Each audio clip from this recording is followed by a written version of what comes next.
पहले पाकिस्तानी सेना को बॉर्डर पर पीटा, फिर परमाणु सेंटर के कर्मचारियों का अपहरण किया और अब एटम बम लूट लेने की तालिबानी ने दी धमकी।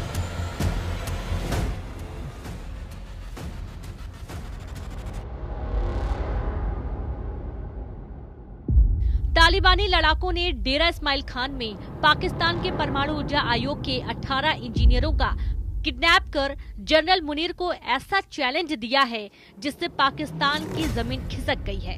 तहरीक तालिबान पाकिस्तान के खूंखार कमांडर पाकिस्तान के यूरेनियम पर डाका डाल चुके हैं।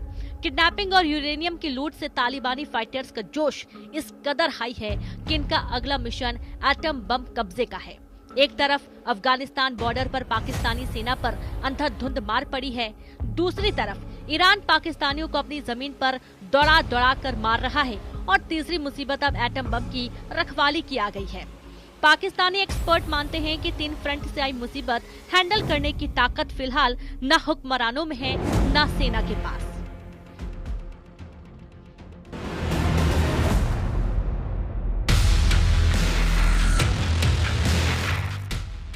पाकिस्तान में टेंशन ही टेंशन है।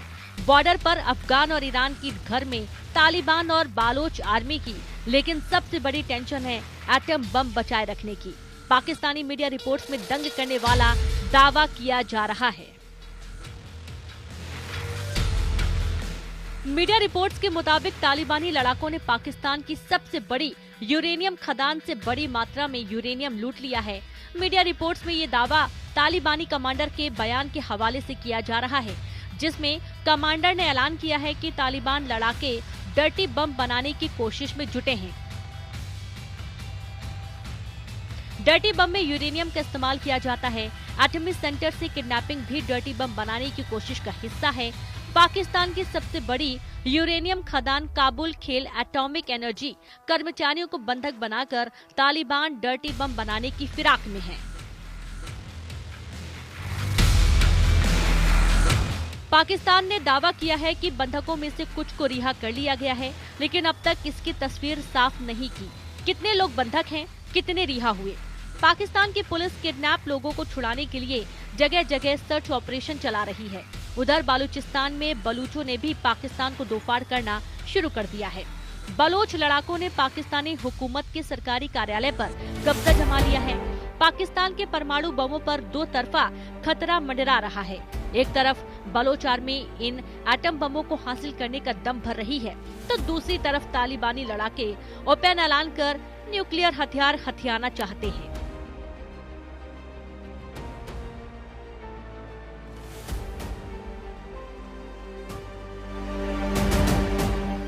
द एटॉमिक साइंटिस्ट की 2023 की पाकिस्तान न्यूक्लियर हैंडबुक के मुताबिक पाकिस्तान के पास करीब 170 परमाणु हथियारों का भंडार था, जिसके 2025 तक 200 एटम बम तक होने का अनुमान लगाया जाता है। अगर पाकिस्तान के 100 एटम बम भी तालिबानी लड़ाकों ने लूट लिए तो न पाकिस्तान बचेगा और न ही उसका नामो निशान। पीएम शहबाज शरीफ पहले ही तालिबानी खतरे का इकबालिया बयान कर चुके हैं। अफगानिस्तान बॉर्डर पर पाकिस्तानी फौज की बेरहमी से हुई पिटाई के बाद शरीफ ने मुंहतोड़ जवाब देने की धमकी भी दी थी। तालिबानी लड़ाकों को जवाब देना तो दूर की बात है, जनरल मुनीर अपने फौज को सलामत बचाए रखने की हैसियत में नहीं।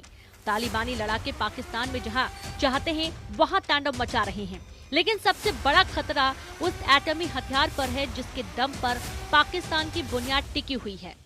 पाकिस्तान अपने एटम बम पर इतराता है और इसी एटम बम से भारत को भी धमकाता है, लेकिन ये एटम बम ही अब पाकिस्तान के लिए आत्मघाती बन चुका है। पाकिस्तान के तालिबानी फाइटर किसी भी कीमत पर एटमी हथियारों को हासिल करने में जुटे हैं। तालिबानी लड़ाकों के टारगेट पर पाकिस्तान का सबसे सीक्रेट न्यूक्लियर बेस है। पाकिस्तान के bulletin of the atomic scientist में बताया गया है कि सेना ने परमाणु हथियारों को ले जाने वाली छोटी और लंबी दूरी की मिसाइलों को देश के किन किन हिस्सों में रखा है। परमाणु हथियारों को ले जाने वाली मिसाइलों और उनके मोबाइल लॉन्चर इस्लामाबाद के पश्चिम में काला चिट्ठा दहर पर्वत पर बने नेशनल डिफेंस कॉम्प्लेक्स में रखे जाते हैं। सैटेलाइट तस्वीरों से पता चलता है कि ये कॉम्प्लेक्स 2 हिस्सों में बटा है, जिसके पश्चिमी हिस्से से मिसाइलों और रॉकेट इंजन बनाए और टेस्ट किए जाते हैं, जबकि उत्तर में पूर्वी हिस्से में सड़क से ले जाने वाले ट्रांसपोर्टर इरेक्टर लॉन्चर्स का प्रोडक्शन होता है।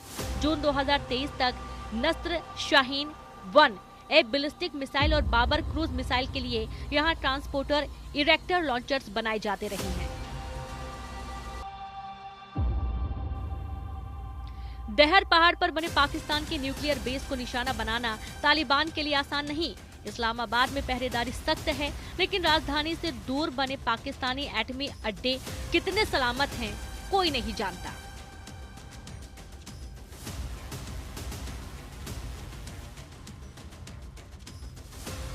पाकिस्तान के 5 बड़े मिसाइल बेस की लोकेशन भी जानिए।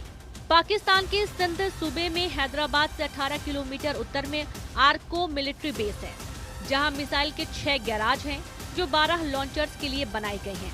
सैटेलाइट तस्वीरों से पता चलता है कि 5 एक्सल वाले transporter erector launchers Babur cruise missile हथियार सिस्टम के लिए बनाए गए हैं। बाबर मिसाइल की रेंज 450 से 700 किलोमीटर है।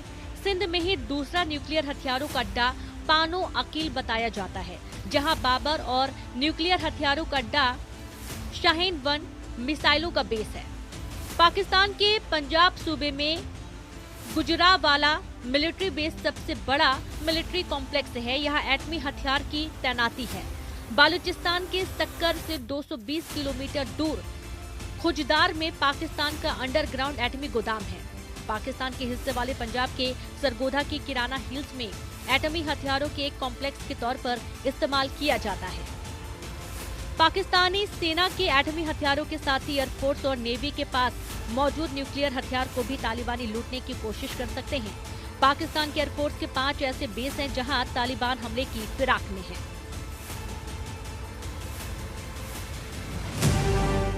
पाकिस्तान के एटमी हमले करने वाले जंगी जेटों की तैनाती पंजाब सूबे के अटक जिले के मिन्हास एयरफोर्स बेस पर है। पंजाब सूबे में ही दूसरा न्यूक्लियर हथियारों की तैनाती झांग जिले के रफीकी एयरबेस पर है।